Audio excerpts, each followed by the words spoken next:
I stared at the message on my phone, a faint smile playing at my lips despite the gravity of the situation. Flying to Rome with my lover. Have fun being poor. James's last taunt glowed mockingly on the screen. Oh, if he only knew. My name is Natalie, and at 29, I never expected to be tracking my husband's attempted escape through JFK Airport while coordinating with an international task force. But here I was, parked outside the terminal, watching the operation unfold through the feeds on my laptop. The irony was almost poetic. James thought he was being clever, draining what he believed were our personal accounts. He had no idea those accounts were actually fronts we'd set up weeks ago when we first caught wind of his embezzlement scheme. As Senior Vice President of Finance at Morton and Blake Investment Group, my husband had been systematically stealing millions from client accounts for months. He thought he was untouchable, brilliant even. That arrogance would be his downfall. I'd known something was off for weeks. The late nights at the office, the secretive phone calls, the sudden interest in our financial arrangements. When I discovered the first traces of suspicious transfers, I didn't confront him. Instead, I took my evidence straight to the FBI's Financial Crimes Division. That's when Agent Catherine Torres entered our lives, though James knew her only as Amanda, the gorgeous new client who seemed so interested in both our investment services and him personally. Target is approaching security checkpoint. Agent Torres's voice crackled through my earpiece. He's with the female operative now. I watched through the camera feed as James strutted through the terminal, his arm around the waist of who he thought was his mistress. He had no idea she was one of our best undercover agents, or that every step he took was being monitored by a dozen law enforcement officers. Remember, I spoke softly into my mic, he's likely carrying the backup drive with all the transaction records. Don't let him dump it. Copy that, came the response. The pieces were all in place. Now it was just a matter of watching my husband's grandiose escape plan crumble around him. I almost felt sorry for him. Almost. Looking back, I should have seen the signs sooner. 6 months ago, when James started pushing me to combine all our accounts, I'd assumed it was about trust and marriage. He'd presented it so convincingly over dinner at our favorite restaurant, his brown eyes earnest as he talked about building our future together. I was touched by his apparent desire for transparency, never suspecting it was all part of his plan to gain access to everything. But James didn't know that my background in forensic accounting wasn't just a line on my resume. Before joining Morton and Blake, I'd spent 3 years tracking down corporate fraud schemes.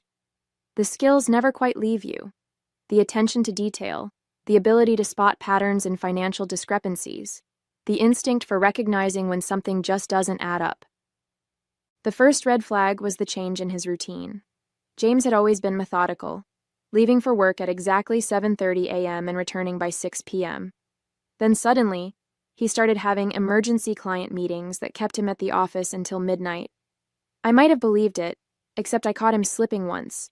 His urgent client call showed a Dubai area code at 3 a.m. their time. The second warning came from his newfound interest in our home security system. He insisted on upgrading everything, adding cameras and motion sensors. At the time, I praised his attention to our safety. Now I realize he was paranoid about being watched himself, especially in his home office where he did most of his illegal transfers. Our account manager called, he'd mentioned casually last week. She suggested we diversify some investments. I'll handle everything. The confidence in his voice almost masked his nervousness. Almost. That's when I contacted Agent Torres. Within hours, we had a plan in motion. The FBI had already been investigating a series of suspicious international transfers from Morton and Blake, but they needed solid evidence linking it to someone inside. I could provide that connection. I'm doing this for us, James had whispered this morning as he kissed me goodbye, thinking I was still asleep. We'll have everything we ever dreamed of. If he only knew that his dreams of escape were about to turn into his worst nightmare. My phone buzzed with another message. This time it was a photo. James at a champagne bar in the terminal, toasting with the woman he thought was his mistress. Thanks for making this so easy, he wrote. BTW, I took a little extra from your personal emergency fund. Consider it payment for 5 years of pretending to love you. The words hit harder than I expected. Even knowing what kind of man he truly was, even after discovering his crimes, something about that casual cruelty made my chest tighten. I thought about the night we met, both new employees at Morton and Blake, sharing takeout Chinese food during late-night training sessions.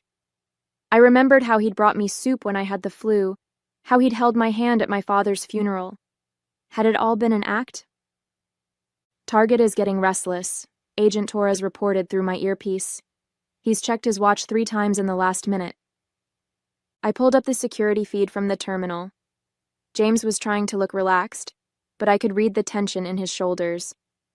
He kept glancing at his phone, probably checking the time until his flight. That's when I noticed something that made my blood run cold. He was carrying my father's vintage leather briefcase, the one I'd inherited after Dad passed away. The realization sparked something in me. This wasn't just about the money anymore. This was about every lie, every manipulation, every moment he'd used my trust against me. I thought about the clients whose lives he'd potentially ruined, the families whose savings he'd stolen, all while playing the role of devoted husband. Agent Torres, I spoke into my mic, my voice steady despite the emotion building in my throat. The evidence is in my father's briefcase. He always said it was the safest place to keep important documents. Knowing James, he's using it to transport the backup drive and any incriminating papers. Copy that, she responded. We'll make sure to secure it. I watched as James checked his phone again, his expression growing more anxious. He had no idea that his mistress had already alerted airport security about a suspicious package, ensuring they'd be pulled aside for additional screening. He didn't know that we'd frozen the accounts he thought he'd drained. He was probably wondering why his Rome-bound flight was mysteriously delayed. Time to end this charade. I picked up my phone and typed out one final message. Maybe you should talk to the police officer behind you first. Through the security camera feed, I watched James's face transform as he read my message. His confident smirk faltered, replaced by a flash of panic as he spun around. The police officer wasn't actually behind him, not yet, but his reaction told me everything I needed to know. He was guilty, and he knew he was in trouble. All units in position, Agent Torres's voice crackled in my earpiece. We've got eyes on all exits. James was moving now, walking briskly toward the international terminal, my father's briefcase clutched tightly against his chest. His mistress kept pace beside him, one hand casually resting on his arm. I knew she was making sure he couldn't bolt. My phone rang, a number I didn't recognize. I answered, keeping my eyes fixed on the security feed. Your little game stops now, James's voice was cold, controlled. I've got copies of every transaction you've ever signed off on. If I go down, you're coming with me. I felt a chill run down my spine. He was bluffing. He had to be. I'd been careful, documenting everything since I first suspected his scheme.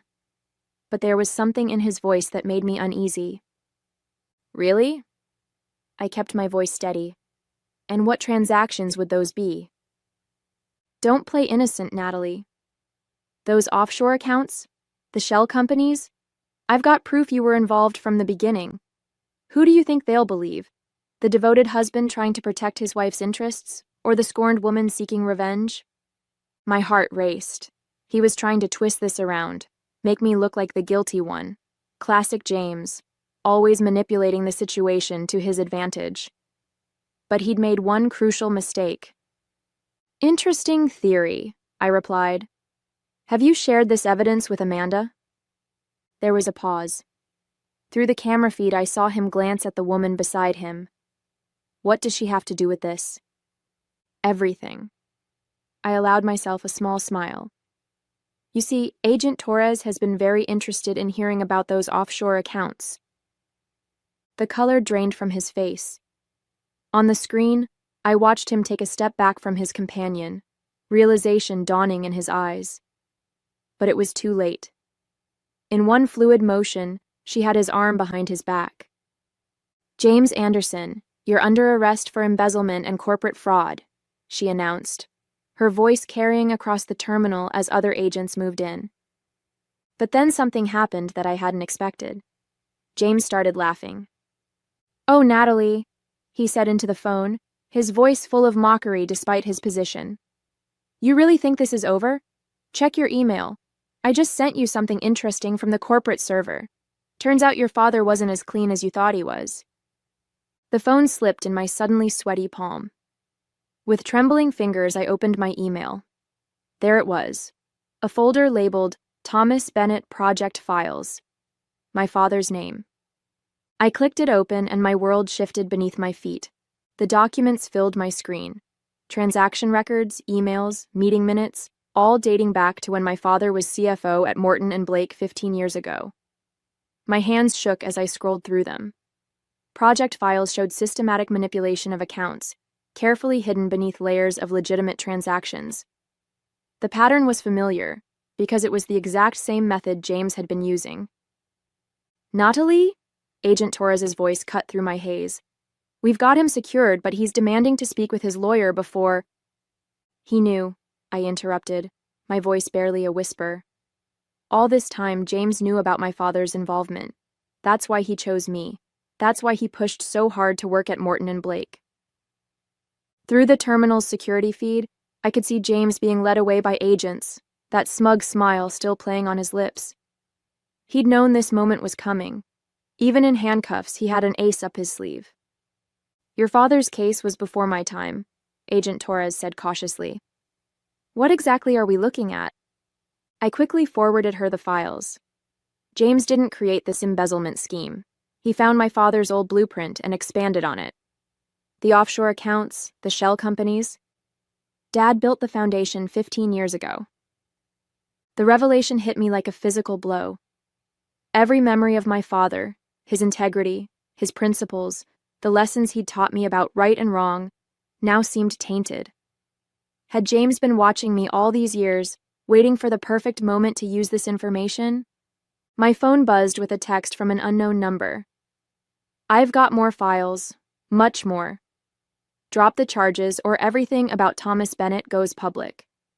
Your choice, darling." I felt sick. James had orchestrated this perfectly. If the truth about my father came out, it wouldn't just destroy his legacy. It would implicate dozens of current Morton and Blake executives who had worked alongside him. The scandal would devastate the firm and everyone connected to it. "He's trying to leverage this, isn't he?" Agent Torres asked, reading my silence. "Yes," I admitted, "but he's made one critical mistake." I pulled up the original files my father had left me, the ones stored in an encrypted drive I'd found after his death. James didn't know about these, couldn't know about them. Dad had documented everything, including the names of those who had forced him into the scheme.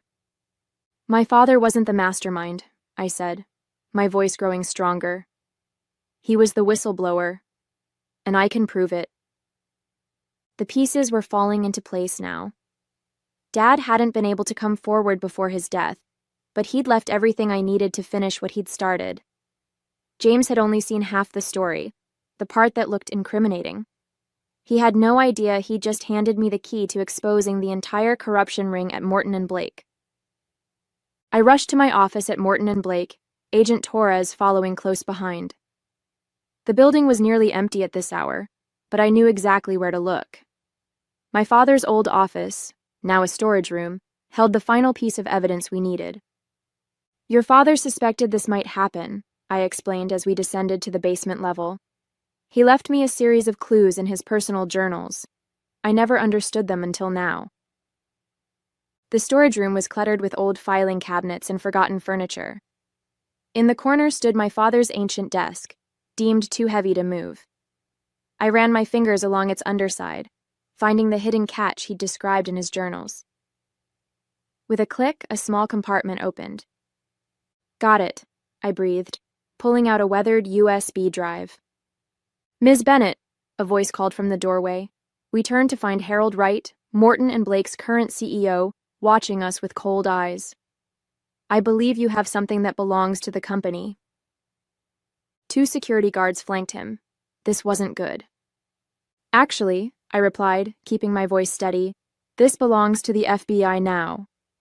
I handed the drive to Agent Torres, who quickly secured it. Wright's facade cracked slightly. You're making a serious mistake, Natalie. Think about your career, your reputation, your father's legacy. My father's legacy? I felt a surge of anger. You mean the legacy you and the board created when you forced him to participate in your scheme? When you threatened to destroy him if he didn't help hide your fraud? Wright's expression darkened. You can't prove any of that. Really? I pulled out my phone and played a recording. My father's voice, weak but clear, documenting every detail of the board's corruption in his final days. Dad may not have lived to testify, but he made sure the truth would come out. Wright lunged for Agent Torres, but the security guards, who I now realized were actually FBI agents, grabbed him first. As they led him away in handcuffs, I noticed James being escorted through the lobby below. Their eyes met, and I watched the color drain from my husband's face as he realized his powerful allies couldn't help him anymore. Your father would be proud, Agent Torres said softly. I nodded, emotion threatening to overwhelm me. The evidence on that drive would expose decades of corruption at Morton and Blake, clearing my father's name and bringing down everyone involved in the scheme. James had thought he was so clever, using my father's past against me, but he'd never understood what kind of man Thomas Bennett really was. My phone buzzed. Another message from James. We can still work this out. I'll tell them everything about your father's involvement. I smiled as I typed my response. Go ahead. The whole truth is exactly what I want them to hear. The next morning, I sat in the FBI's Manhattan office, watching the dominoes fall. On multiple screens, news channels broadcast the same story. Massive fraud scheme exposed at Morton and Blake, CEO and executives arrested. Agent Torres handed me a coffee as we watched the coverage. 17 arrests so far, she reported. Your father's evidence was bulletproof. The encrypted timestamps proved the board's manipulation of his original reports. They can't claim he was acting alone. James appeared on one screen, being led into court. His designer suit was wrinkled, his confident smirk replaced by a look of defeat. The reporter's voice cut through the room. James Anderson, along with CEO Harold Wright, faces multiple charges of fraud and embezzlement. Sources say the scheme dates back 15 years, with recent evidence revealing attempted whistleblowing by former CFO Thomas Bennett. Your father's name has been cleared, Agent Torres said softly. I nodded, emotion tightening my throat. Dad had sacrificed everything to expose the truth, carefully documenting the corruption while appearing to play along. He'd known the evidence would eventually surface. He just hadn't lived to see it happen. An email arrived from James's lawyer. My client wishes to convey the following message. You've ruined everything. I hope you're satisfied. I smiled as I drafted my response.